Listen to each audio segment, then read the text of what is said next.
সুপ্রিয় এইচএসসি পরীক্ষার্থী বন্ধুরা, তোমাদের সকলকে প্রিয় অনলাইন ক্লাসে শুভেচ্ছা ও স্বাগতম জানাচ্ছি। আজকে আমরা ইতিহাস প্রথম পত্র চ্যাপ্টারের ইতিহাস প্রথম পত্র বিষয়ের আমরা চতুর্থ পর্বের ক্লাস আজকে আমাদের, এবং আজকে চতুর্থ পর্বের ক্লাসের যে বিষয়গুলো সম্পর্কে আলোচনা করব সেগুলো আমি বোর্ডের এক সাইডে লিখেছি।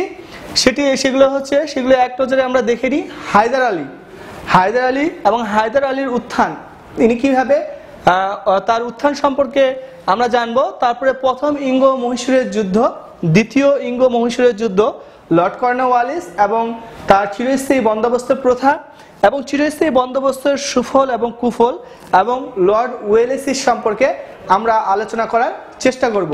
আশা করি তোমাদের এই ভিডিওটি অনেকটাই কাজে দিবে, এবং সামনে যেহেতু পরীক্ষা, এই ভিডিওটি তোমাদের শর্ট প্রিপারেশনের জন্য অনেকটা উপকারে আসবে।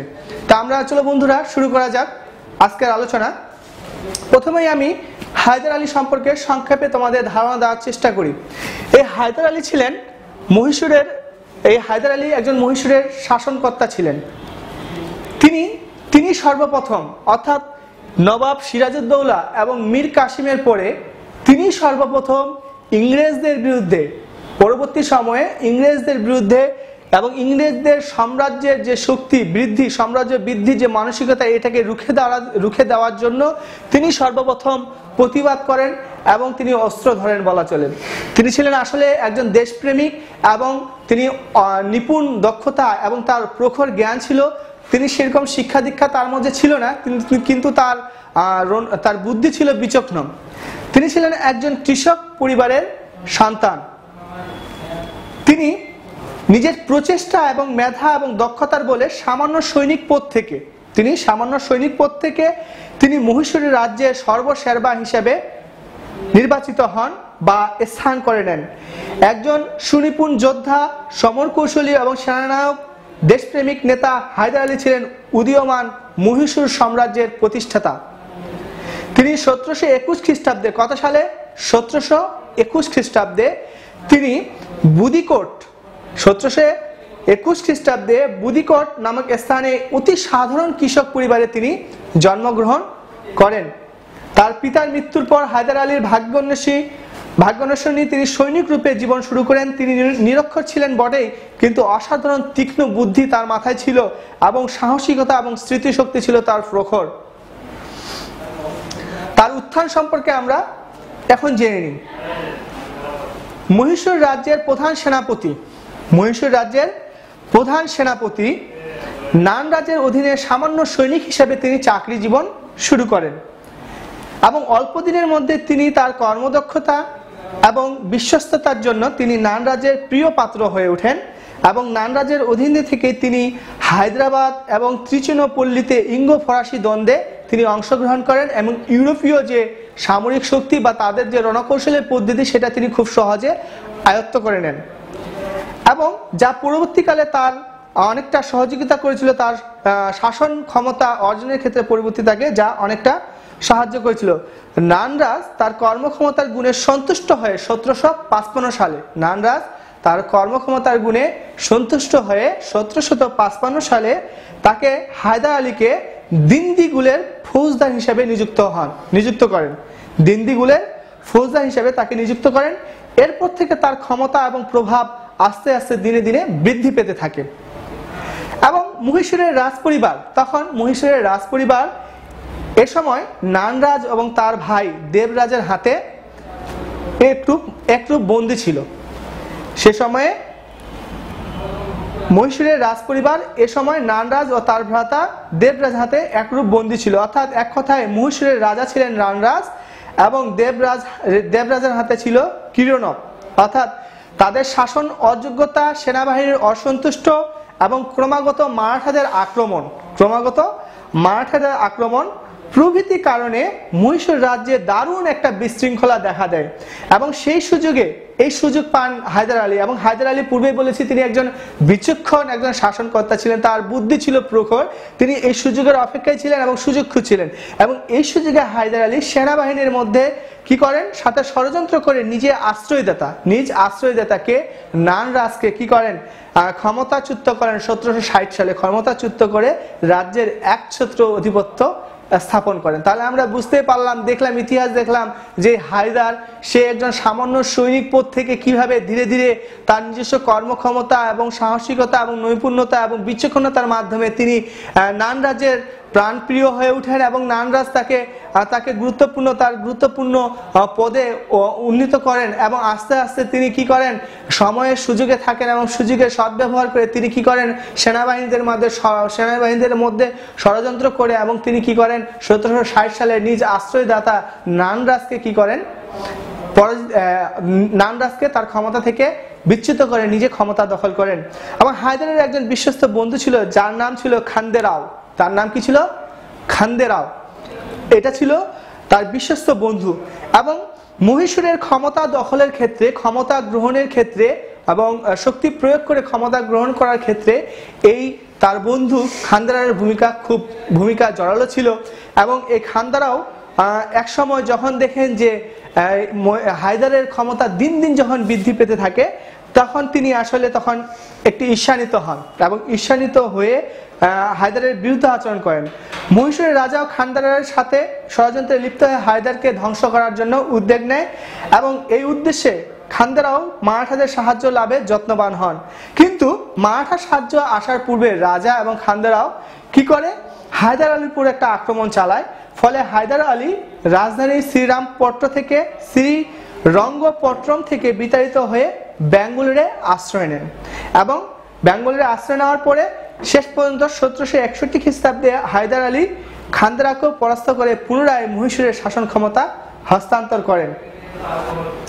এরপরে আমরা আলোচনা করব হায়দার আলীর উত্থান সম্পর্কে আমরা জানলাম, হায়দার আলী সম্পর্কেও আমরা জানলাম। এরপরে আমরা প্রথম ইঙ্গ ও মহীশূরের যুদ্ধ সম্পর্কে আমরা সংক্ষেপে আলোচনা করার চেষ্টা করব। ইঙ্গ ও মহীশূরের যুদ্ধ ছিল ওয়ারেন হেস্টিং এর পররাষ্ট্র নীতির একটি প্রধান ফসল। আমি আবার বলছি, প্রথম ইঙ্গ মহীশূরের যুদ্ধ ছিল ওয়ারেন হেস্টিং এর পররাষ্ট্র নীতির আরেকটি প্রধান ফসল। মহীশূরের রাজা ছিলেন কৃষ্ণ রায়। মহীশূরের রাজা কে ছিলেন? কৃষ্ণ রায়। নামে মাত্র ক্ষমতায় রেখে তার মন্ত্রী নানরাজ এবং তার ভাই দেবরাজ প্রকৃত ক্ষমতা দখল করেন এবং নানরাজকে ক্ষমতাচ্যুত করে অশ্বারোহী বাহিনীর প্রধান হায়দার আলী ক্ষমতা দখল করেন এবং মহীশূরকে শক্তিশালী রাজ্যে পরিণত করেন। এবং এদিকে ইংরেজ, মারাঠা এবং নিজাম এই তিন শক্তি হায়দারের অভ্যুত্থানকে সন্দেহের চোখে দেখে এবং এই তিন শক্তি মহীশূর রাজ্যের বিরুদ্ধে যুদ্ধে অবতীর্ণ হলে হায়দার আলী তার কটুবুদ্ধির দ্বারা মারাঠা এবং নিজামকে, যখন এই ইংরেজ এবং মারাঠা এবং নিজাম এরা যখন তিনজনে একত্রিত হয়ে যখন হায়দারের বিরুদ্ধে যখন তারা অপারেশন করতে যায়, অর্থাৎ যুদ্ধ করার জন্য প্রস্তুতি গ্রহণ করে এর বিপক্ষে যাওয়ার চেষ্টা করে, তখন এই হায়দার ছিল, আমি পূর্বে বলেছি আবারও বলছি যে তিনি ছিলেন বিচক্ষণ। তিনি তার কৌশল দ্বারা নিজামকে এবং মারাঠাদেরকে কি করেন, নিজের পক্ষে নিয়ে আসেন এবং খুব সহজে এর ফলে হায়দারের নিকট বোম্বাই এবং মাদ্রাজে, মাদ্রাজ বর্তমান চেন্নাইকে বলা হয়, চেন্নাই হচ্ছে বর্তমানে মাদ্রাজকে বর্তমানে বলা হয় চেন্নাই। এই চেন্নাই এবং বোম্বাই এবং মাদ্রাজে ইংরেজ বাহিনী পরাজিত হয়। অবশেষে মাদ্রাজের সন্ধির মাধ্যমে প্রথম ইঙ্গ মহীশূরের যুদ্ধের অবসান ঘটে 1769 সালে। কত সালে? 1769 সালে। আবার সংক্ষেপে বলার চেষ্টা করছি। প্রথম ইঙ্গ মহীশূরের যুদ্ধ ছিল ওয়ারেন হেস্টিংস এর পররাষ্ট্র নীতির আরেকটি প্রধান ফসল। মহীশূরের রাজা ছিলেন কৃষ্ণ রায়। তিনি ছিলেন একজন রাজা, কিন্তু তার ক্ষমতা দখল করে রেখেছিল তার মন্ত্রী নানরাজ এবং তার ভাই দেবরাজ। হ্যাঁ, তো নানরাজকে ক্ষমতাচ্যুত করেন কি? এই হায়দার। তিনি ছিলেন কি? অশ্বারোহী বাহিনীর প্রধান ছিলেন এবং মহীশূর রাজ্যকে শক্তিশালী রাজ্যে তিনি পরিণত করেন।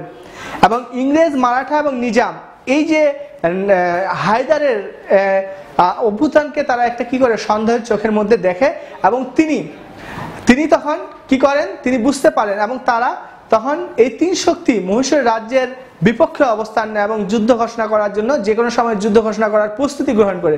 ঠিক তিনি এই অবস্থায় যখন হায়দার যখন তিনি বুঝতে পারলেন যে এই তিন এক শক্তি একত্রিত হয়ে তাকে আক্রমণ করবে বা তার রাজ্যে হানা দিবে, তখন কি করলেন, তিনি কটু কৌশল চাল অর্থাৎ কটু বুদ্ধির দ্বারা তিনি কি করলেন, তিনি নিজাম এবং মারাঠাদেরকে তার পক্ষে নিয়ে আসলেন এবং ইংরেজরা একা হয়ে যায় এবং তারা দুর্বল হয়ে যায় এবং অবশেষে তখন হায়দারের নিকট মুম্বাই এবং মাদ্রাজে ইংরেজরা শোচনীয়ভাবে পরাজিত হয় এবং এর মাধ্যমে অবশেষে মাদ্রাজে একটা সন্ধি হয়, হায়দার এবং ইংরেজদের মাঝে একটা সন্ধি হয় মাদ্রাজে, এবং এই সন্ধির মাধ্যমে 1769 সালে প্রথম ইঙ্গ মহীশূরের যুদ্ধ শেষ হয়। কত সালে? 1769 সালে। বন্ধুরা মনে রাখবে সালটা 1769 সালে। এবং এই যুদ্ধ হয়েছিল কার সাথে?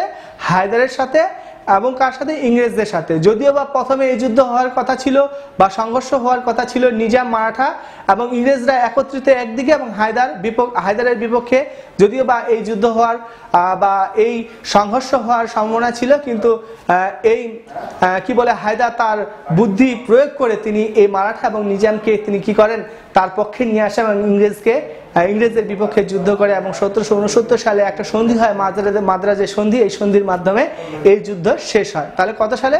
1769 সালে মাদ্রাজের সন্ধির মাধ্যমে প্রথম ইঙ্গ মহীশূরের যুদ্ধ শেষ হয়। এরপর বন্ধুরা আমরা আলোচনা করব এরপর আমরা আলোচনা করব দ্বিতীয় ইঙ্গ মহীশূরের যুদ্ধ। কি? দ্বিতীয় ইঙ্গ মহীশূরের যুদ্ধ। হায়দার আলী এবং ইংরেজদের মধ্যে যে একটা সন্ধি হয়েছিল, মাদ্রাজে যে সন্ধি হয়েছিল, এই সন্ধি বা এই চুক্তি তারা কি করে, ইংরেজরা যখন অমান্য করে এবং এই চুক্তি তারা যখন মানতে রাজি না হয়, হায়দার আলী তখন এই হায়দার আলীর সাথে একটা বিশ্বাসঘাতকতা করে এবং ইংরেজদের প্রতি তখন কি হন, ক্ষুব্ধ হয়ে যান। এবং ইংরেজ 1778 খ্রিস্টাব্দে আমেরিকার স্বাধীনতার জেদ ধরে, আমেরিকার স্বাধীনতা যুদ্ধের সূত্র ধরে ভারতবর্ষের ফরাসিদের অধীনে থাকা মাহে বন্দরটি যখন দখল করে নেয়, ইংরেজরা যখন দখল করে নেয়, যা মহীশূর রাজ্যের আসলে কি ছিল, অন্তর্ভুক্ত ছিল, হায়দার আলী এর প্রতিবাদ করে ব্যর্থ হন, যার দরুন তিনি নিজামের সংগঠনে যোগদান করে ইংরেজদের বিরুদ্ধে যুদ্ধ ঘোষণা করেন। আমি আবার বলার চেষ্টা করি, হায়দার আলী এবং ইংরেজদের মধ্যে যে 1769 সালে যে একটা চুক্তি হয়েছিল, মাদ্রাজে যে একটা সন্ধি চুক্তি হয়েছিল, এই চুক্তি ইংরেজরা ভঙ্গ করে, এই শর্তগুলো ভঙ্গ করে এবং হায়দার আলীর সাথে বিশ্বাসঘাতকতা করে এবং হায়দার আলী কি হন, ক্ষুব্ধ হয়ে যান। এবং 1778 সালে যখন আমেরিকায় স্বাধীনতার যুদ্ধ চলছিল, এর সূত্রে যে ধরে ইংরেজরা ফরাসিদের অধীনে থাকা মাহে বন্দর, কি বন্দর? মাহে বন্দরটা যখন দখল করে নেয়, তখন কি করেন, এই হায়দার আলী এর প্রতিবাদ জানান, কিন্তু কি করেন, যার দরুন তিনি নিজামের সংগঠনে যোগদান করে ইংরেজদের বিরুদ্ধে যুদ্ধ ঘোষণা করেন। কিন্তু 1782 সালে, মনে রাখবে বন্ধুরা, 1782 সালে এই হায়দার আকস্মিকভাবে মৃত্যুবরণ করে এবং মৃত্যুবরণ করার পরে যখন তার মৃত্যু ঘটে, তার সুযোগ্য পুত্র টিপু সুলতান ইংরেজদের বিরুদ্ধে যুদ্ধ চালিয়ে যেতে থাকেন এবং বেদনর এবং ব্যাঙ্গালোর অধিকার করেন। অবশেষে 1784 সালে, কত সালে? 1784 সালে ইংরেজ এবং টিপু সুলতানদের মধ্যে সম্পাদিত একটা ব্যাঙ্গালোর সন্ধির মধ্যে দিয়ে দ্বিতীয় মহীশূরের যুদ্ধ অবসান ঘটে। প্রথম মহীশূরের যুদ্ধ, প্রথম ইঙ্গ এবং মহীশূরের যুদ্ধ মাদ্রাজের সন্ধির মাধ্যমে অবসান ঘটে 1769 সালে এবং দ্বিতীয় মহীশূরের যুদ্ধ এইখানে হায়দারের পুত্র সুযোগ্য পুত্র টিপু সুলতান এবং এই ইংরেজদের মধ্যে একটা সন্ধি হয়। কোথায় হয়? ব্যাঙ্গালোরে একটা সন্ধি হয় 1784 সালে। এই সন্ধির মাধ্যমে দ্বিতীয় ইঙ্গ মহীশূরের যুদ্ধের সমাপ্তি ঘটে। বন্ধুরা, হায়দার আলীর কৃতিত্ব সম্পর্কে সংক্ষেপে বলার চেষ্টা করি। অতি সংক্ষেপে বলি যে সর্বোপরি বলা যায় যে ভারতবর্ষের নবাব সিরাজউদ্দৌলা এবং মীর কাসিমের পরে যে দুজন দেশপ্রেমিক ইংরেজদের বিরুদ্ধে প্রতিবাদের কণ্ঠস্বর তুলেছিলেন, তারা ছিলেন মহীশূরের হায়দার আলী এবং তার পুত্র টিপু সুলতান। হায়দার আলী উপলব্ধি করতে পেরেছিলেন যে আসলে যদি ইংরেজদেরকে প্রতিরোধ করতে চাইলে সম্মিলিতভাবে যুদ্ধ করতে হবে, এবং কিন্তু ইংরেজদের কটুকৌশলে মৈত্রী সংঘ ভেঙে গেলেও তিনি যুদ্ধ চালিয়ে যান। ইংরেজদের অবস্থা যখন সংকটাপন্ন হয়ে পড়ে, তখনই তার আকস্মিক মৃত্যু হয় এবং হায়দার আলীর মৃত্যুতে ইংরেজদের শক্তি বহুগুণে বৃদ্ধি পায়। এরপরে লর্ড কর্নওয়ালিস সম্পর্কে আলোচনা করব আমরা। ষষ্ঠ শ্রেণী থেকে দশম শ্রেণীর বাংলাদেশ ও বিশ্ব পরিচয় বইয়ে আমরা লর্ড কর্নওয়ালিস সম্পর্কে আমরা জেনেছি এবং তিনি যে একটা প্রথা চালু করে গিয়েছেন, ভারত উপমহাদেশে চালু করেছিলেন, যা চিরস্থায়ী বন্দোবস্ত প্রথা নামে পরিচিত, যার কারণে তাকে সকলে মনে রাখে বা তার সবচেয়ে বড় অবদান হচ্ছে এই চিরস্থায়ী বন্দোবস্ত প্রথা। তো আমি প্রথমে লর্ড কর্নওয়ালিস সম্পর্কে কিছু বলার চেষ্টা করি। ওয়ারেন হেস্টিং যখন 1786 খ্রিস্টাব্দে, ওয়ারেন হেস্টিং যখন 1784 সালে তার ক্ষমতা থেকে 1785 সালে তিনি যখন শাসন ক্ষমতা তিনি পদত্যাগ করেন, ঠিক তার পরবর্তী সময়ে মাত্র 1 বছর পরে অর্থাৎ 1786 সালে লর্ড কর্নওয়ালিস বাংলার গভর্নর জেনারেল নিযুক্ত হয়ে তিনি বাংলাদেশে আসেন। হেস্টিং কর্তৃক ভূমি ব্যবস্থার অসুবিধাগুলো যে ছিল, হেস্টিং এর আমলে যে ভূমি সম্পর্কে যে অসুবিধাগুলো ছিল, সেই অসুবিধাগুলো লক্ষ্য করে যাতে ভবিষ্যতে আর কোনো অসুবিধার সৃষ্টি না হয়, সেজন্য লর্ড কর্নওয়ালিস 1793 সালে, কত সালে বন্ধুরা? 1793 সালে তিনি চিরস্থায়ী একটা ইতিহাসে চিরস্থায়ী বন্দোবস্ত নতুন প্রথা প্রবর্তন করেন, যা ইতিহাসে চিরস্থায়ী বন্দোবস্ত প্রথা নামে খ্যাত। এই চিরস্থায়ী বন্দোবস্ত প্রথার ব্যবস্থা ছিল মূলত ইংরেজদের একটি সাম্রাজ্যবাদী ব্যবস্থা। ইংরেজদের একটা ছিল সাম্রাজ্যবাদী ব্যবস্থা ছিল এটা। কর্নওয়ালিস প্রজার মঙ্গলের দিক নজর না করে এবং ইংল্যান্ডের জমিদার প্রথার আলোকে এদেশে অভিজাত জমিদার শ্রেণী তৈরি করলেন। কি করলেন? কর্নওয়ালিস প্রজার কথা চিন্তা করলেন না, ইংল্যান্ডের অভিজাত শ্রেণীর আলোকে, ইংল্যান্ডের জমিদার প্রথার আলোকে এদেশে অভিজাত জমিদার শ্রেণী একটি সৃষ্টি তৈরি করলেন, যাদের মাধ্যমে ইংরেজরা অর্থনৈতিক ও রাজনৈতিক ভিত্তি সুদৃঢ় করেছিল। কিন্তু এই ব্যবস্থার সুফলের চেয়ে কুফলেই বেশি ছিল। এই চিরস্থায়ী বন্দোবস্তার সুফল যতটুকু ছিল তার থেকে কুফলেই বেশি ছিল। কেননা বিশেষ করে মুসলমানরা এই ব্যবস্থার ফলে সবচেয়ে বেশি ক্ষতিগ্রস্ত হয়। কেননা চিরস্থায়ী বন্দোবস্ত জরিপের মাধ্যমে চিরস্থায়ী বন্দোবস্ত ভূমি জরিপের মাধ্যমে না হওয়ার ক্ষেত্রে না হওয়ায় কোনো ক্ষেত্রে বেশি আবার কোনো ক্ষেত্রে কম ধরা হয়েছিল, যার দরুন জমিদার এবং সরকার উভয়ে ক্ষতিগ্রস্ত হয়েছিল। তাছাড়া সূর্যাস্ত আইনে অনেক সম্ভ্রান্ত জমিদার সর্বশ্রান্ত হয়ে যায় এবং অনেক নবাব, মহাজন এবং নায়েব, গমস্তা, ব্যবসায়ী প্রমুখ জমিদার হয়ে ওঠে। নব্য জমিদারের সৃষ্টি হয়। অনেক জমিদার সর্বশ্রান্ত হয়ে যায়, আবার অনেকে নবাব পদ থেকে এবং গমস্তা, ব্যবসায়ী প্রমুখ এই জায়গাগুলো থেকে তারা আবার জমিদারে উন্নত হয়। ফলে কালক্রমে ইংরেজের সাহায্যে করে এবং রাজা, মহারাজ এবং নবাব উপাধি প্রাপ্ত হয়। এক কথায় চিরস্থায়ী বন্দোবস্ত এদেশের সামাজিক ইতিহাসে এক নতুন যুগের সূচনা করে, একটা নতুন যুগের সূচনা করে চিরস্থায়ী বন্দোবস্ত। তাহলে চিরস্থায়ী বন্দোবস্ত সম্পর্কে আমরা কি জানলাম? লর্ড কর্নওয়ালিস তিনি 1793 সালে একটা ওয়ারেন হেস্টিংস এর আমলে যে ভূমির ত্রুটিগুলো ছিল, এই ত্রুটিগুলোকে সংশোধনের জন্য তিনি একটা নতুন ব্যবস্থা প্রবর্তন করেন, যা চিরস্থায়ী বন্দোবস্ত নামে পরিচিত। চিরস্থায়ী বন্দোবস্ত নামে পরিচিত এবং এই চিরস্থায়ী বন্দোবস্ত প্রবর্তনের জন্য তিনি কি করেন? ইংল্যান্ডের যে জমিদার প্রথা অনুযায়ী তিনি এদেশে অভিজাত শ্রেণী একটা জমিদার শ্রেণী সৃষ্টি করেন, কিন্তু তিনি এক্ষেত্রে প্রজাদের যে অসুবিধা বা প্রজাদের কথা তিনি চিন্তা করেননি। এক্ষেত্রে মুসলমানরা সবচেয়ে বেশি ক্ষতিগ্রস্ত হয় এবং ভূমির উপর কোনরূপ জরিপ না চালিয়ে তিনি এই ব্যবস্থাটা প্রবর্তন করেন, যার ফলে এখানে রাজা, জমিদার এবং রাজা বা শাসনকর্তারা উভয় ক্ষতির সম্মুখীন হন। কিন্তু এই যে ব্যবস্থা চিরস্থায়ী বন্দোবস্ত প্রথা যে চালু করেছিলেন, এটার আসলে সুফলের থেকে কুফলেই বেশি ছিল। বলা হয়ে থাকে সুফলের থেকে কুফলে বেশি ছিল। তারপর ধরে নেওয়া হয় যে এটি ভারত উপমহাদেশের একটি নতুন সামাজিক ইতিহাসে এক নতুন যুগের সূচনা করে। চিরস্থায়ী বন্দোবস্তের এবার সুফল এবং কুফল সম্পর্কে আলোচনা করার চেষ্টা করি আমরা। চিরস্থায়ী বন্দোবস্ত 1793 সালে প্রবর্তিত হলো। বেশ কিছু সুফল এর মধ্যে লক্ষ্য করা যায়। প্রথমত, চিরস্থায়ী বন্দোবস্ত প্রথা প্রবর্তন করার ফলে জমিদাররা তাদের জমিগুলোকে, যেগুলো জঙ্গল এবং অনুর্বর, যেগুলো জমিতে চাষাবাদ হতো না, সেগুলোতে তারা চাষাবাদ করা শুরু করে। এক্ষেত্রে ভূমির সঠিক ব্যবহার হয় এবং তারা কঠোর মূলধন, অতিরিক্ত শ্রম এবং মূলধন বিনিয়োগ করে তারা জমিতে ফসল উৎপাদন শুরু করে। এক্ষেত্রে অব্যবহৃত জমিগুলো আমাদের কৃষি জমি বা কৃষি জমিতে পরিণত হয় এবং চাষের উপযোগী জমি হিসাবে পরিণত হয়। দ্বিতীয়ত, চিরস্থায়ী বন্দোবস্তের ফলে জমিদার কর্তৃক প্রদানকৃত রাজস্বের পরিমাণ সম্পর্কে, অর্থাৎ চিরস্থায়ী বন্দোবস্তের ফলে জমিদার কি পরিমাণ রাজস্ব সরকারকে প্রদান করতেছে এর একটা হিসাব পায় এবং এই হিসাব পাওয়ার ফলে তারা বাৎসরিক অর্থাৎ ভারতবর্ষের উন্নয়নের জন্য একটা বাৎসরিক বাজেট পেশ করা বা প্রণয়ন করা অনেকটা সহজ হয়ে যায়। তৃতীয়ত, চিরস্থায়ী বন্দোবস্তের ফলে ইতিপূর্বে কোম্পানি কর্তৃক প্রবর্তিত যে বন্দোবস্তগুলো ছিল সেগুলোর যে দোষ ত্রুটি ছিল তা দূর হয়ে যায়। চতুর্থ, এ ব্যবস্থার ফলে নতুন জমিদারের উত্থান ঘটে, তারা কোম্পানির একনিষ্ঠ সমর্থন হয়ে যায় এবং ফলে ব্রিটিশ সাম্রাজ্যের স্থায়িত্বকাল বৃদ্ধিতে এসব জমিদার বিশেষ ভূমিকা রাখে। কি বললাম, এ ব্যবস্থার ফলে নতুন নতুন জমিদারের উত্থান ঘটে এবং তারা কোম্পানির একনিষ্ঠ সমর্থক হয়ে ওঠেন এবং ফলে ব্রিটিশ সাম্রাজ্যের স্থায়িত্বকাল বৃদ্ধিতে জমিদারগণ এক বিশেষ ভূমিকা রাখেন। পঞ্চমত, চিরস্থায়ী বন্দোবস্তের ফলে গ্রামীণ সমাজে পরিবর্তনে এক নতুন দ্বার উন্মোচিত হয়, সাধারণ মানুষ সরকার সম্পর্কে ইতিবাচক মনোভাব পোষণ করে। কি বললাম, চিরস্থায়ী বন্দোবস্তের ফলে গ্রামীণ সমাজে পরিবর্তনের এক নতুন দ্বার উন্মোচিত হয় এবং সরকারের প্রতি সাধারণ জনগণের ইতিবাচক মনোভাব পোষণ হয়।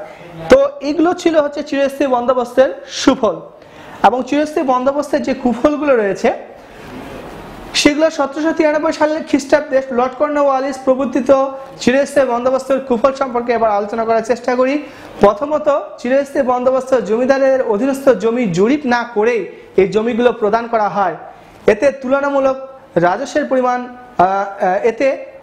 রাজস্বের পরিমাণ অত্যাধিক বেশি হয়। তাছাড়া জমিদারদের জমির প্রকৃত সীমা নির্ধারণ করে দেওয়া হয় না, আর না দেওয়া হওয়ার কারণে অসংখ্য মামলা মোকদ্দমার একটা সৃষ্টি হয়।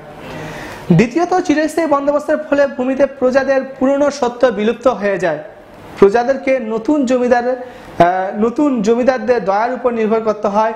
জমিতে উৎপাদনের জন্য প্রজারা হাড় ভাঙা পরিশ্রম করত, কিন্তু জমিদাররা প্রজাদের প্রতি কোনো নজর দিত না, তাদের মঙ্গলের দিকে কোনো তাদের দৃষ্টি ছিল না। জমিদাররা ইচ্ছা করলে প্রজাকে কোনো জমি প্রদান করতে, আবার ইচ্ছা করলে তারা জমি থেকে উচ্ছেদ করতে পারত। অবিচার ও অনাচারের বিরুদ্ধে আদালতের সাহায্যের কথা বলা হলেও বাস্তব ক্ষেত্রে প্রজারা এই সুযোগ থেকে বঞ্চিত হতো। চতুর্থত, সাধারণত যেহেতু পূর্বে বলা হয়েছে যে চিরস্থায়ী বন্দোবস্ত প্রথাটা আসলে কৃষি জমির উপর জরিপ না চালিয়েই এই চিরস্থায়ী বন্দোবস্ত প্রথা প্রবর্তন করা হয়, বিধায় আসলে দেখা যায় তো যে এখানে চিরস্থায়ী ভূমির মূল্য বহুগুণ বৃদ্ধি পাইলেও কিন্তু সরকার সেই পরিমাণ মূল্য বা অর্থ পেত না। দেখা যায় এক জরিপে দেখা যায় যে জমিদারগণ সরকারকে রাজস্ব দিত কত, 37,50,000 পাউন্ড, কিন্তু প্রজাদের নিকট থেকে জমিদাররা যে আয় করত তার পরিমাণ ছিল 1,30,00,000 পাউন্ড। তাহলে অনেকটা ডিফারেন্ট। সরকার অর্থাৎ ভূমির মূল্য এতটাই বেশি, অর্থাৎ জমিদাররা যে রাজস্ব আদায় করত তার খুব কম পরিমাণে রাজস্ব সরকাররা পেত। যে একটা জরিপে দেখে আমরা বুঝতে পারলাম যে 37,50,000 পাউন্ড যদি একজন জমিদার সরকারকে প্রদান করত, কিন্তু সেই জমিদার আবার এই প্রজাদের কাছ থেকে প্রায় 1,30,00,000 পাউন্ড এই রাজস্ব আদায় করত। পঞ্চমত, এদেশে নিম্নবিত্তের অনেকেই কোম্পানির সাথে ব্যবসা বাণিজ্য করে এবং বিপুল অর্থ সম্পদের মালিক হয়। তারাই অনেকে পরবর্তীতে জমিদারি ক্রয় করে নব্য জমিদার হিসাবে আবির্ভূত হয়। এটা ছিল চিরস্থায়ী বন্দোবস্তের সুফল এবং কুফল। এরপর যে আমরা আলোচনা করব লর্ড ওয়েলেসিস। আমরা ওয়ারেন হেস্টিং সম্পর্কে পড়েছি। ওয়ারেন হেস্টিং যখন ভারতবর্ষে যখন একটা দুঃসময় এবং প্রতিকূল অবস্থার মধ্যে তিনি ভারতবর্ষের শাসনভার গ্রহণ করেছিলেন, ঠিক তেমনি লর্ড ওয়েলেসিসও তিনি যখন ভারতবর্ষের গভর্নর হিসাবে 1798 সালে যখন তিনি নিয়োগ পান, তার সময়কালেও ভারতবর্ষের সংকটময় একটা যুগ বলা হয়। জন শোরের উদার নিরপেক্ষ নীতির ফলে শাসনভার গ্রহণ করে ওয়েলেসিস নানা সমস্যার সম্মুখীন হন। প্রথম যে সমস্যা হচ্ছে মহীশূরের টিপু সুলতান তৃতীয় ইঙ্গো মহীশূরের যুদ্ধের পর প্রতিশোধ গ্রহণ করার জন্য ফ্রান্সের বিদ্রোহী জ্যাকোবিন ক্লাবের সাথে এবং মরিশাসের ফরাসি শাসনকর্তার সাথে যোগাযোগ রক্ষা করেন এবং ফরাসি সেনাপতি দ্বারা সেনাদের প্রশিক্ষণ দিয়ে ইংরেজদের বিরুদ্ধে যুদ্ধ প্রস্তুতি গ্রহণের চেষ্টা করেন। দ্বিতীয়ত, নিজাম ইংরেজদের প্রতি অসন্তুষ্ট হয়ে যায়। কেন অসন্তুষ্ট হয়ে যায়? সেনাপতি অসন্তুষ্ট হয়ে যায় এবং ফরাসি সেনাপতি রেমন্ডের নেতৃত্বে নিজাম একটা বাহিনীকে সুসজ্জিত করে, কারণ কোম্পানি তার শর্ত অনুযায়ী মারাঠাদের বিরুদ্ধে নিজামকে কোনো প্রকার সাহায্য করেনি। তৃতীয়ত হচ্ছে কাবুলের জামান এবং শাহার ভারতবর্ষে বিজয়ের হুমকি ইংরেজদের ভীত স্বতন্ত্র করে তুলেছিল। ষষ্ঠ, যে ফরাসি ইংরেজ শত্রুর জেদ ধরে এ সময় ফরাসি বীর নেপোলিয়ন ভারতবর্ষে বিজয়ের পরিকল্পনা করে। কোম্পানির আর্থিক অবস্থা এ সময় শোচনীয় পর্যায়ে নেমে যায় এবং ইংরেজরা এমনইভাবে নানা সমস্যার সম্মুখীন হয়। এই সমস্যাগুলো লর্ড ওয়েলেসিস পরিলক্ষিত করেন। তিনি যখন 1798 সালে তিনি যখন এই শাসনভার গ্রহণ করেন, তিনি এই সমস্যাগুলো পরিলক্ষিত করেন। লর্ড ওয়েলেসিস তার শাসন কাল হচ্ছে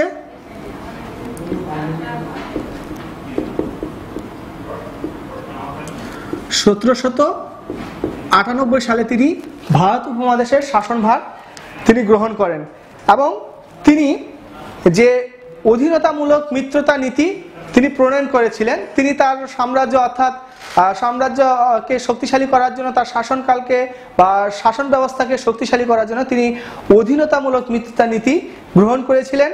আমরা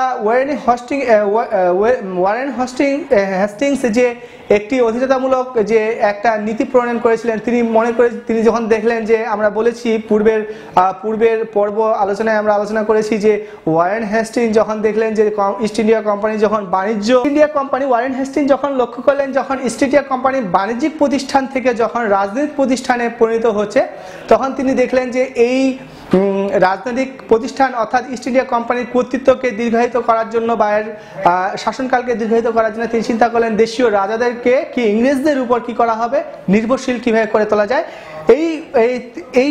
এইটাই ছিল তার ওয়ারেন হেস্টিংয়ের অধীনতামূলক মিত্রতা নীতি এবং এই নীতি তিনি অনুসরণ করেছিলেন।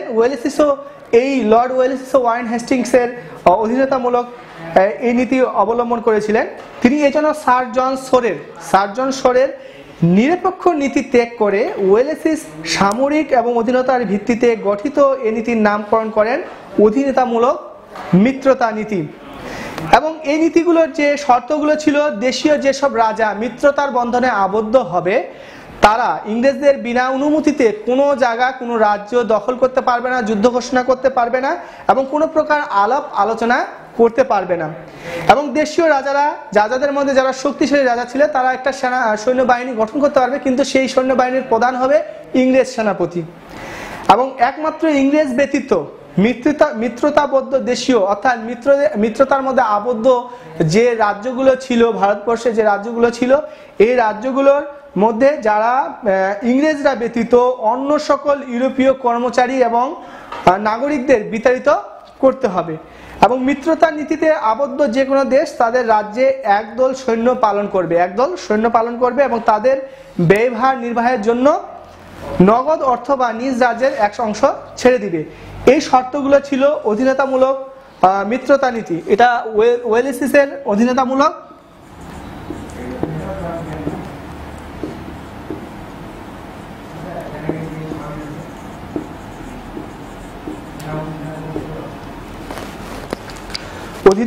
অধীনতামূলক মিত্রতা নীতি ছিল এটা। এবং লর্ড ওয়েলেসিস অনেকগুলো সংস্কার করেছেন। এই লর্ড ওয়েলেসিস যে সংস্কারগুলো করেছেন এগুলো বলে আজকের পর্বের লেকচার শেষ করব। প্রথমে তিনি কি করেছিলেন, যে কৃষি ব্যবস্থা সংস্কার কি ভারতবর্ষে কৃষি উন্নতির জন্য তিনি চেষ্টা করে গেছেন লর্ড ওয়েলেসিস। বিশেষ করে মহীশূরের এবং মালাবারের যে অংশ ইংরেজদের অধিকারে আসে সেখানে তিনি জমি জরিপ করার জন্য ডক্টর ফ্রান্সিস বুকাননকে নিযুক্ত করেন। শুধু তাই নয়, এদেশের কৃষি ব্যবস্থার ক্ষেত্রে তিনি যে তথ্য সংগ্রহ করে গিয়েছেন, যে সংগ্রহ যা থেকে পরবর্তী ভারত সরকার কৃষি সম্পর্কে একটা সুস্পষ্ট ধারণা লাভ করে। এবং বিচার ব্যবস্থার ক্ষেত্রে তিনি যে সংশোধনগুলো করেছিলেন, সংস্কার করেছিলেন, কোর্ট ফি পুনরায় তিনি চালু করেন। আপিল করার নিয়ম কারণ আগের চেয়েও অনেক কঠিন করা হয় এবং সহকারী জজের সংখ্যা কি করা হয়, বাড়ানো হয়।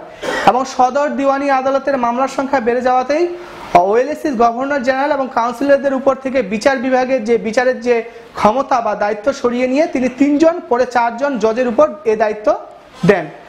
এবং শিক্ষার ক্ষেত্রে লর্ড ওয়েলেসিস ভারতবর্ষের নতুন ইংরেজ কর্মচারীদের শিক্ষার জন্য কলকাতা ফোর্ট উইলিয়াম নামে একটি কলেজ স্থাপনের প্রস্তাব করেন। তো বন্ধুরা, আজকে আমরা ইতিহাস প্রথম পত্রের আমরা হায়দার আলী এবং হায়দার আলী উত্থান, প্রথম ইঙ্গ মহীশূরের যুদ্ধ, দ্বিতীয় ইঙ্গ মহীশূরের যুদ্ধ এবং লর্ড কর্নওয়ালিসে এবং চিরস্থায়ী বন্দোবস্তের প্রথা এবং চিরস্থায়ী বন্দোবস্তের প্রথার সুফল এবং কুফল সম্পর্কে আমরা আলোচনা করলাম। লর্ড ওয়েলেসলি সম্পর্কে আলোচনা করলাম। লর্ড ওয়েলেসলির যে অধীনতামূলক যে মিত্রতা নীতি ছিল সে সম্পর্কে আমরা আলোচনা করলাম। অবশ্যই এখানে সবচেয়ে বড় ইম্পর্টেন্ট হচ্ছে লর্ড কর্নওয়ালিস এবং লর্ড কর্নওয়ালিসের যে চিরস্থায়ী বন্দোবস্ত প্রথা এবং এই চিরস্থায়ী বন্দোবস্ত প্রথার যে সুফল এবং কুফল, এটা খুবই ইম্পর্টেন্ট।